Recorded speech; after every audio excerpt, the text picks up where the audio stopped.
Excella Education Study in USA assured scholarship. Contact 9881 96666. రాష్ట్రంలో మన జనంలో మన ప్రజల్లో ఎవరు కూడా అగ్ని ప్రమాదాల వల్ల కానీ వరదల వల్ల కానీ విపత్తుల వల్ల కానీ ప్రాణ నష్టం కాకుండా మా ప్రయత్నం మేము చేస్తాము.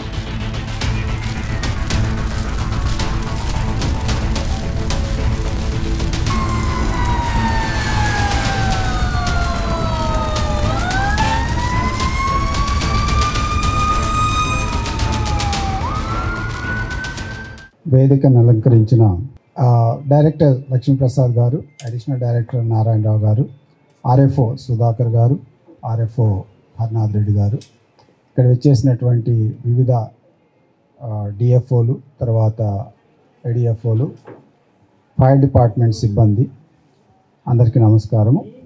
ముఖ్యంగా పత్రికా మీడియా మిత్రులందరికీ కూడా ధన్యవాదాలు తెలియజేస్తున్నాను.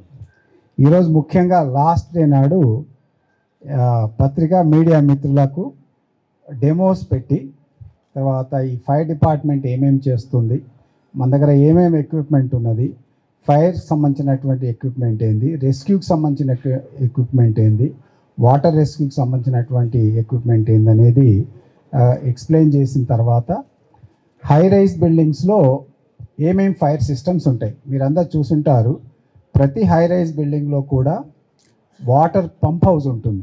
పెద్ద it's like industrial pump house లాగా కనిపిస్తుంది అది. తర్వాత వాటర్ హైడ్రెంట్స్ అంటే మొత్తం అన్ని చోట్ల కూడా వాటర్ పంపింగ్ చేసేదాని పైప్ లైన్ సిస్టము. తర్వాత ప్రతి రూమ్లో కూడా స్ప్రింక్లర్స్ ఉంటాయి.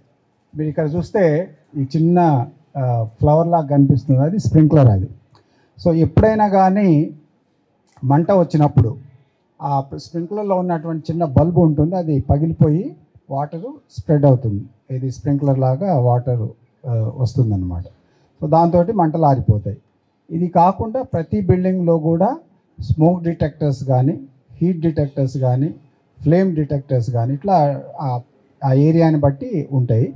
స్మోక్ రాగానే అలారం వస్తుంది. అలారం రాగానే ఇక్కడ ఉన్నటువంటి ఫైర్ సిబ్బంది కానీ, సెక్యూరిటీ సిబ్బంది కానీ అలర్ట్ అయిపోయి ఆ ఏరియాని కవర్ చేసి ఇమీడియట్గా చిన్నదైతే ఇక్కడే ఆపుతారు, పెద్దదయ్యే పరిస్థితి ఉండి ఇమీడియట్గా ఫైర్ డిపార్ట్మెంట్ కూడా ఇన్ఫార్మ్ చేస్తారు. ఇది ప్రతి హైరైజ్ బిల్డింగ్లో కూడా జరిగేటటువంటి ఈ యొక్క ఫైర్ సంబంధించినటువంటి సిస్టమ్ అది. సో మన హైదరాబాద్ మొత్తంలో ఇప్పటి వరకు దాదాపు 6,000కు పైగా మనం బిల్డింగ్ పర్మిషన్స్ ఇచ్చినాం హైరైజ్ బిల్డింగ్స్కి. దాదాపు 3,000కు పైన ఈ యొక్క బిల్డింగ్స్ ఆల్రెడీ ఆక్యుపై ఉన్నాయి. ఇంకొక 3,000 నెక్స్ట్ 1 to 2 yearsలో వచ్చేదానికి అవకాశం ఉంది. 15 meters అండ్ అబోవ్ మేమంతా కూడా ఎన్ఓసి సిస్టంలో ఉంటాయి. దాదాపు 200 మీటర్ల పైన అంటే 60 ఫ్లోర్లకు పైన ఉన్నటువంటి 23 బిల్డింగ్లు ఇప్పటికి పర్మిషన్ తీసుకున్నారు. ఇంకా ఆక్యుపై కాలేదు, ఇవి కూడా అన్ని కన్స్ట్రక్షన్ స్టేజెస్లో ఉన్నాయి. సో ప్రతి బిల్డింగ్లో కూడా అంటే మీకు చాలాసార్లు నన్ను ఈ క్వశ్చన్ అడుగుతుంటారు, హైదరాబాద్లో చాలా పెద్ద పెద్ద బిల్డింగ్స్ వస్తున్నాయి, ఎత్తైన భవనాలు వస్తున్నాయి, దాంట్లో ఏం ప్రికాషన్స్ ఉంటాయి అంటే ఇవన్నీ కూడా ఉంటాయి. అందుకోసమే ఈరోజు ఒక హైరైజ్ బిల్డింగ్లో మీకు చూపిస్తే అవగాహన ఉంటుంది. ముందు ఏంటంటే ఎప్పుడైనా మేము ఈ సబ్జెక్ట్ గురించి మాట్లాడినప్పుడు మీకు ఒక ఐడియా వస్తుంది, మీరు రాసుకునే దానికి కూడా ఈజీగా ఉంటుందని చెప్పేసి ఒక ఆలోచనతో ఈ యొక్క fire service week final day నాడు అఫ్కోర్స్ వేరే ప్రోగ్రామ్స్ అన్నీ ఉన్నాయి, ఒక ప్రత్యేకంగా మీడియా ప్రతినిధులకు మిత్రులందరికీ కూడా డెమో కండక్ట్ చేసి ఈ యొక్క అవగాహన కల్పించాలనేది మా ఉద్దేశము. గత వారం రోజులుగా మనము ఈ యొక్క ఫైర్ సర్వీస్ వీక్ని కండక్ట్ చేస్తున్నాము. ఈ సంవత్సరం దాదాపు ఈ యొక్క ప్రోగ్రామ్స్లో 40,000కు పైగా ప్రజలు అటెండ్ అయినారు.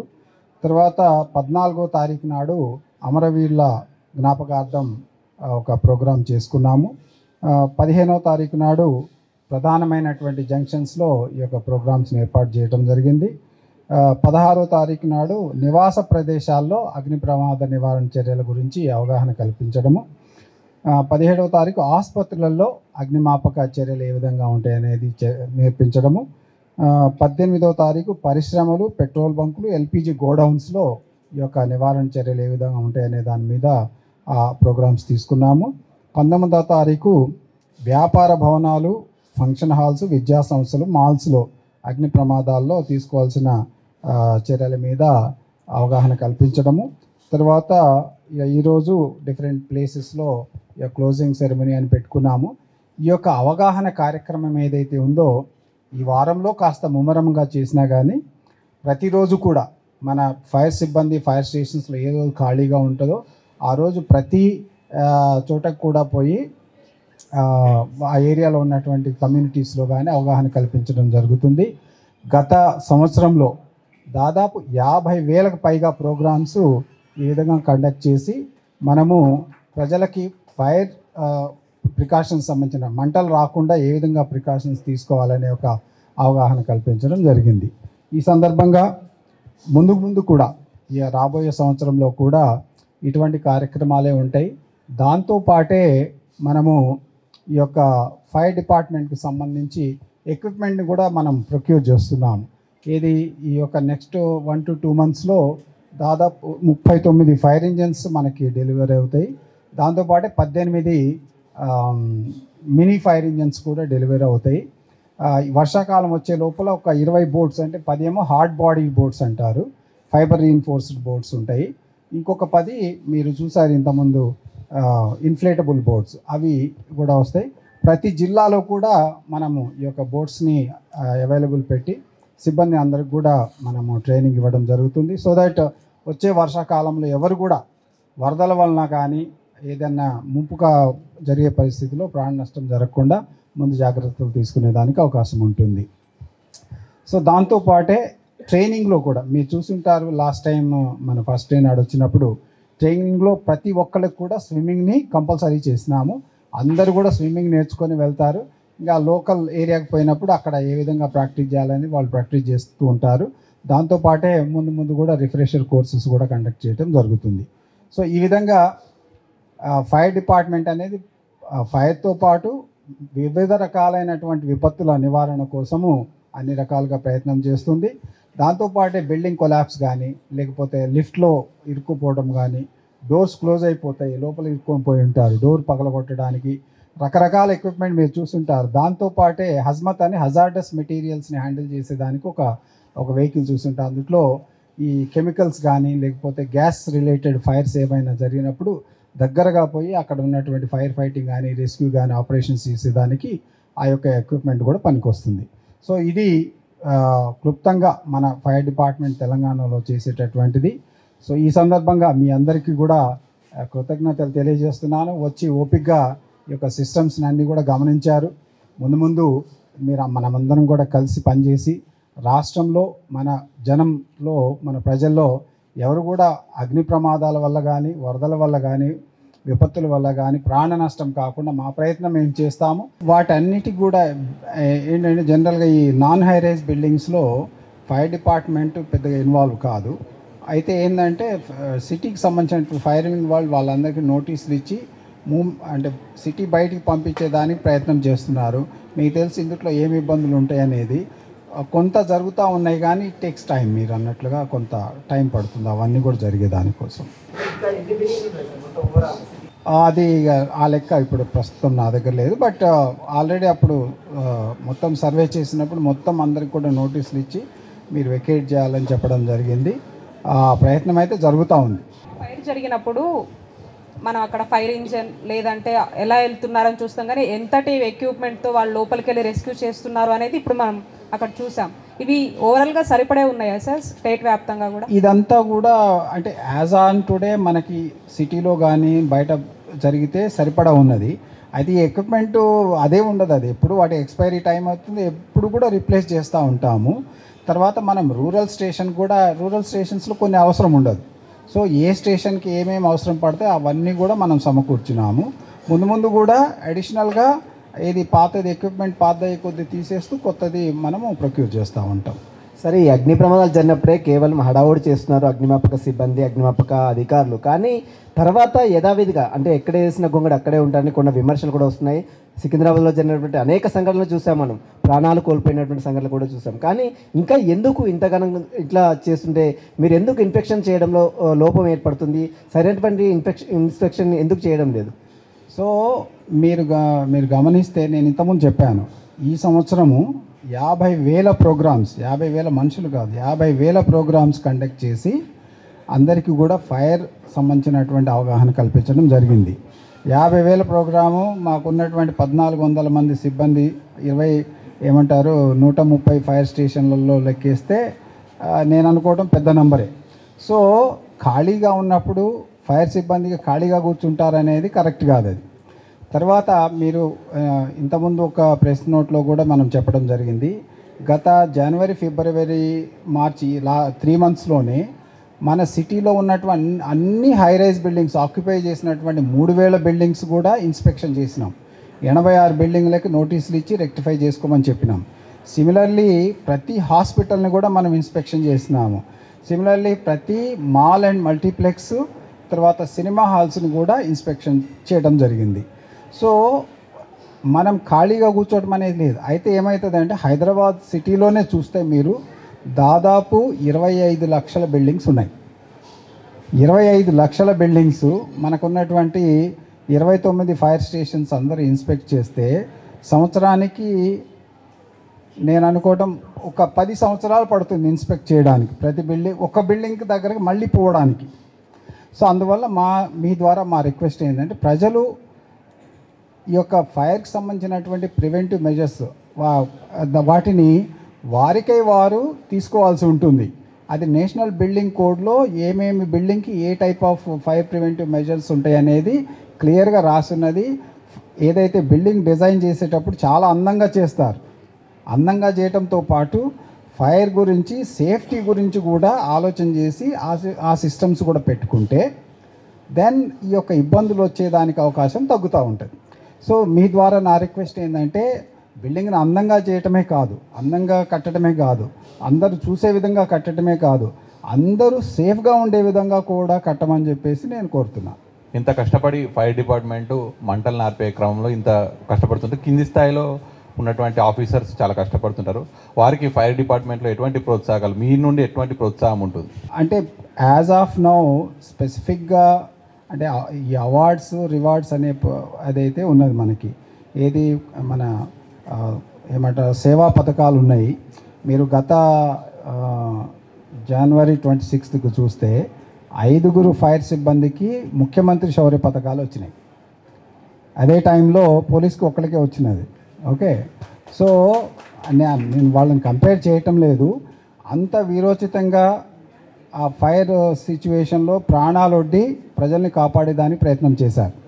ఓకే, సో ఆ విధంగా సేవా పథకాలు కానీ, తర్వాత ఈ ముఖ్యమంత్రి శౌర్య పథకము, తర్వాత మనము గవర్నమెంట్ ఆఫ్ ఇండియాకు కూడా పథకాల కోసం పంపిస్తూ ఉంటాము. ఇది ఒక పద్ధతి.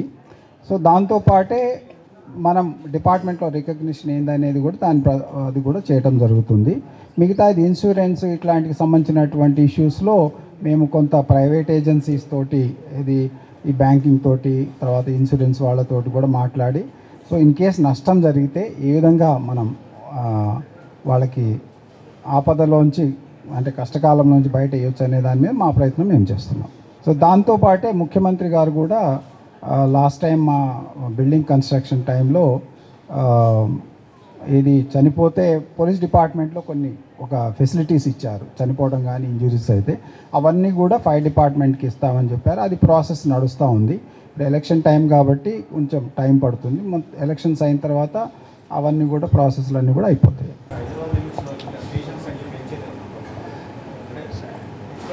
అంటే ఇప్పటి వరకు గవర్నమెంట్ పాలసీ ఏంటంటే ప్రతి అసెంబ్లీ కాన్స్టిట్యున్సీకి ఒక ఫైర్ స్టేషన్ ఉండాలనేది పాలసీ. అయితే ముందు ఏరియా డెవలప్ అయ్యే కొద్దీ కొత్త ఏరియాస్లో ఫైర్ స్టేషన్స్ పెట్టేదానికి అవకాశం ఉంది. సో అదేవిధంగా మేము కూడా జిహెచ్ఎంసీ కానీ, తర్వాత హెచ్ఎండిఏ సంబంధించిన అధికారులకు రిక్వెస్ట్ చేసినాం. ఏంటంటే కొత్త ఏరియాస్ డెవలప్ అయ్యే దగ్గర ఫైర్ డిపార్ట్మెంట్కి కూడా ఒక ఏరియాని స్పెసిఫై చేసి పెడితే ముందు ఫైర్ స్టేషన్ కట్టినప్పుడు కొత్తగా వెతుక్కునేది లేకుండా ఉంటుందని చెప్పేసి మేము రిక్వెస్ట్ చేస్తే కన్సిడర్ చేశారు. సో దాంతో మనకి నియోపోలిస్ ఏరియాలో ఒక ల్యాండ్ అలాట్ చేయటము, అదేవిధంగా ఉప్పల్ బగాయత్ ఏరియాలో ఫైర్ స్టేషన్కి ల్యాండ్ ఇవ్వడము, ఈ విధంగా కొత్తగా ఏరియాస్ ఏవేవైతే డెవలప్ అవుతున్నాయో ఆ ఏరియాలో ల్యాండ్ మనకి అలాట్ చేస్తున్నారు. సో గవర్నమెంట్ పాలసీ ప్రకారం ముందు కొత్త స్టేషన్స్ ఏర్పాటు చేసినప్పుడు ఇమీడియట్గా మనం చేసేదానికి అవకాశం ఉంది. ఇప్పుడున్న పరిస్థితిలో హైదరాబాద్లో 29 ఫైర్ స్టేషన్స్ ఉన్నాయి. ప్రస్తుతానికైతే ఐ కెన్ కాన్ఫిడెంట్లీ సే ఇప్పుడున్న పరిస్థితికి 29 స్టేషన్స్ తోటి మనం బాగానే హ్యాండిల్ చేయగలుగుతున్నాము. ముందు ముందు అంటే ఇంకా కొత్త ఏరియాలో ఏంటంటే హై రైజ్ బిల్డింగ్స్ చాలా వస్తున్నాయి. సో స్పెషల్ ఎక్విప్మెంట్ తోటి కొత్త ఫైర్ స్టేషన్స్ని వెల్ ట్రైన్డ్ పీపుల్ తోటి పెట్టడం బాగుంటుంది. అది ముందు అప్పుడు గవర్నమెంట్ ఏ విధంగా డిసైడ్ చేస్తే దాని ప్రకారం వెళ్తాం. పరిశ్రమలకు సంబంధించి కూడా ఈరోజు ప్రోగ్రామ్ ఉంది. దీంతో పాటు మనం రెగ్యులర్గా ఇండస్ట్రీస్ కూడా పోయి అక్కడ కూడా అవగాహన కల్పిస్తూ ఉంటాము. అయితే ఏంటంటే ఇక్కడ పరిశ్రమల్లో ఒక ఇష్యూ ఉన్నది మనకి. వాళ్ళు ఫైర్ సిస్టమ్స్ బాగానే పెట్టారు. లాస్ట్ టైం మేము సంగారెడ్డి పోయినప్పుడు చూస్తే ఫైర్ సిస్టమ్స్ అంతా ఫైర్ పంప్ రూమ్ కానీ వాటర్ కానీ అన్నీ అవైలబుల్ ఉన్నాయి. అక్కడ జరిగింది బ్లాస్టింగ్, అంటే ఎక్స్ప్లోజన్ జరిగినప్పుడు అది సెకండ్స్లో అక్కడ మొత్తం స్మాష్ అయిపోతుంది. సో ఆ సిచ్యువేషన్లో ఫైర్కి సంబంధించిన ఎక్విప్మెంట్ తోటి ఏం లాభం ఉండదు. ఓకే, తర్వాత వచ్చే ఫైర్ని ఆపేదానికి పనికి వస్తుంది కానీ ఎక్స్ప్లోజన్ ఆపలేరు వీళ్ళు. సో దానివల్ల ఏంటంటే ఇండస్ట్రీస్ డిపార్ట్మెంట్ మెయిన్లీ దానికి సంబంధించినటువంటి బాయిలర్స్ డిపార్ట్మెంట్ కానీ ఇండస్ట్రీస్ డిపార్ట్మెంట్ కానీ ఫ్యాక్టరీస్ సంబంధించినటువంటి డిపార్ట్మెంట్స్ రెగ్యులర్గా వాళ్ళు ఇన్స్పెక్షన్ చేసి ప్రొసీజర్స్ ప్రకారం అన్ని మ్యానుఫ్యాక్చరింగ్ నడుస్తుందా లేదా. సో ప్రతి ప్రోడక్ట్ తయారు చేసే దాంట్లో కూడా SOPs ఉంటాయి, operating procedures, standard operating procedure. దాని ప్రకారం జరుగుతుందా లేదా అనేది అది రెగ్యులర్ ఇన్స్పెక్షన్ జరుగుతూ ఉండాలి. యాక్చువల్గా ఏ ఫ్యాక్టరీ వాళ్ళైనా కానీ వాళ్ళకై వాళ్ళే చేయాలి. ఎందుకంటే ఫ్యాక్టరీలో ప్రోడక్ట్ క్వాలిటీ మెయింటైన్ చేయాలంటే SOP ఫాలో కావాల్సిందే. ఫాలో అయ్యేటప్పుడు ఇవన్నీ కూడా జరుగుతాయి. ఎర్రర్స్ అనేది యాక్సిడెంటల్గా జరిగేదానికి అవకాశం ఉంది, మనం కాదనలేము. వెదర్ని బట్టి కానీ రకరకాల సిచ్యువేషన్స్లో ఎప్పుడో ఒకసారి జరుగుతాయి. అప్పుడే మనకి పెద్ద ఇన్సిడెంట్స్ మన దృష్టిలోకి వస్తుంటాయి. సో ఇదేంటంటే ఈ ఎక్స్ప్లోజన్స్ కానీ ఫైర్ జరగకుండా ఎప్పుడు కూడా జాగ్రత్తగా ఉండాలి. మీ ద్వారా మేము కోరేది ఏంటంటే ఇండస్ట్రీకి సంబంధించినటువంటి ఓనర్స్ కానీ ఆపరేటర్స్కి, సో ప్రతిరోజు కూడా as a drill, as a practice ఈ SOPs అన్నీ ఫాలో అవుతున్నారా లేదా అనేది చూసుకోవాలి. తర్వాత పద్ధతి ప్రకారం ఈ మ్యానుఫ్యాక్చరింగ్ ప్రాసెస్ నడుస్తుందా లేదా, తర్వాత ఎక్విప్మెంట్ కరెక్ట్గా మెయింటైన్ చేస్తున్నారా లేదా, ఇవన్నీ కూడా చూసుకోవాల్సిందిగా మేము కోరుతున్నాం. సార్, ఇప్పుడు దాదాపు 6,000 బిల్డింగులకు పర్మిషన్ ఇచ్చాము. అందులో 3,000 కంప్లీట్ అయ్యాయి, 3,000 కన్స్ట్రక్షన్లో ఉన్నాయి. కంప్లీట్ అయిన 3,000 బిల్డింగ్ కూడా ఇన్డెప్త్ సేఫ్టీ మెజర్స్ని పాటించాయని చెప్పారు. ఇప్పుడు మనం ఆల్రెడీ చూసాం కూడా, పంప్ రూములు చూసాం. ఇప్పుడు మనం కూర్చున్న ప్లేస్లో కూడా ఈ స్ప్రింక్లర్స్ని, ఇన్ డీటెయిలింగ్ సేఫ్టీ మెజర్స్ని చూసాం. కానీ కొన్ని ప్లేస్లలో అగ్ని ప్రమాదాలు జరిగినప్పుడు, అక్కడ హెవీ డ్యామేజ్ అయినప్పుడు, ప్రాణ నష్టం జరిగినప్పుడు, మొత్తం అక్కడ ఆపరేషన్ జరిగిన తర్వాత ఎవరైతే ఆ బిల్డింగులకు సంబంధించినటువంటి ఓనర్ ఉంటారో సేఫ్టీ మెజర్స్ పాటించలేదు, ఇతని మీద కేసులు పాటించలేదని కేసులు పెట్టడం, ఆ తర్వాత ఇవన్నీ జరుగుతూ ఉంటాయి. లాస్ అయ్యి జరిగిన తర్వాత కేసులు పెడుతుంటారు. మరి ముందుగానే వాళ్ళకి ఆ సేఫ్టీ మెజర్స్ పాటించలేని విషయం ముందుగానే ఎందుకు గుర్తించలేకపోయారు? అసలు ఎట్లా మేనేజ్ జరుగుతుంది అది? నేను ఇంతకుముందు ఎక్స్ప్లెయిన్ చేశాను మీకు. సో లాస్ట్ 3 monthsలోనే మొత్తం బిల్డింగ్స్ కూడా ఇన్స్పెక్ట్ చేసినాం. ఏది మొత్తం 3,000 బిల్డింగ్లు ఇన్స్పెక్ట్ చేసి 86 లోపాలు కనిపెట్టినాం. సో అది ఏది మేము ఒక డ్రైవ్ లాగా తీసుకొని చేసినాం కాబట్టి అవి గుర్తుపట్టడం జరిగింది. అదే ఈ 1 month ఎఫర్ట్ తర్వాత ఆల్మోస్ట్ మే ఎండింగ్ జూన్ వరకు కూడా మేము ఇంకా ఇన్స్పెక్షన్ చేయలేం. సో ఈ 3 నెలల్లో ఎక్కడైనా ఒకటి మెయింటైన్ చేయలేదనుకోండి, ఎవరు రెస్పాన్సిబిలిటీ? బిల్డింగ్ ఓనరే మెయింటైన్ చేసుకోవాలి కదా. సో బిల్డింగ్ ఓనర్ కానీ ఆపరేటర్ కానీ ఈ యొక్క ఫైర్ సిస్టమ్ అనేది మెయింటైన్ చేయటం అనేది ఇది ప్రతిరోజు జరగాల్సిన పని. ఈ ప్రతిరోజు చేసే పని ఎప్పుడో ఒకసారి జరిగే ఫైర్ ఇన్సిడెంట్ని ఆపేదానికోసం చేస్తుంటాం మనం. సో ఇట్ ఈ లైక్ ఇన్సూరెన్స్ అనేది ఎప్పుడో ఒకసారి అవసరం పడుతుంది. కానీ మనం ఇన్సూరెన్స్ అనేది ప్రతి సంవత్సరమా ప్రతి నెల కానీ ప్రీమియం కడుతూ ఉంటాం. సో ఈ విధంగా మనం బిల్డింగ్లో ఫైర్ సిస్టమ్స్ని ప్రతిరోజు లేకపోతే ప్రతి వారము, ప్రతి నెల, లేకపోతే ప్రతి 2-3 నెలలు మెయింటైన్ చేస్తూ వాటిని కరెక్ట్గా పనిచేసే విధంగా చూసుకోవాల్సిన అవసరం ఉంది. సో దట్ ఎప్పుడైనా ఇన్సిడెంట్ జరిగినప్పుడు అది మనకి టైంకి పనికి వస్తుంది. సో కొంతమంది మీరు గమనిస్తారు, కొంతమంది ఇన్సూరెన్స్ నాకేం అవసరం అంటారు. ఓకే, లేకపోతే ఒకసారి మర్చిపోతాడు, ఆయన ఇన్సూరెన్స్ ప్రీమియం కట్టడం మర్చిపోతాడు. 2 నెలల తర్వాత ఏమంటే పెనాల్టీతో కలిపి కడతారు. ఇక్కడ జరిగేది పెనాల్టీతోటి కాదు, ఇక్కడ ఇన్సిడెంట్ జరిగితే మొత్తం ఏం మిగలదు. అందుకోసం నా రిక్వెస్ట్ ఏంటంటే బిల్డింగ్ సంబంధించినటువంటి ఓనర్ కానీ ఆక్యుపైయర్ కానీ ఆ యొక్క ఫైర్ సిస్టమ్స్ని ఖచ్చితంగా మెయింటైన్ చేయాల్సిన అవసరం ఉంది. అది ఎవరో చెప్పాల్సింది కాదు, ఎవరికి వాళ్ళు మెయింటైన్ చేయాల్సింది ఉంది. మన డీజీ గారు మీ అందరికీ కూడా ప్రైమరీ సేఫ్టీ మెయింటైన్ చేయాలని చెప్పేసి ఎంకరేజ్మెంట్గా ఆ ఫైర్ ఎక్స్టింగ్విషర్స్ని గిఫ్ట్గా ఇవ్వడం జరుగుతుంది. Each one catch one. అలాగే మీరు ఒక్కరు 10 మందికి అవేర్ చేయాలని చెప్పి కూడా ఈ వేదిక సందర్భంగా మా ఫైర్ సర్వీస్ నుంచి మేము కోరుచున్నాం. Thank you. Thanks for coming each and every one. So వాటి పర్పస్ మీరు మీ ఇంట్లో ఆ ఫైర్ సేఫ్టీ గురించి అవగాహన కల్పిస్తారని, అదేవిధంగా మీ చుట్టుపక్కల వాళ్ళకు కూడా అవగాహన కల్పిస్తారని కోరికతోటి ఈ యొక్క అరేంజ్ చేయడం జరిగింది.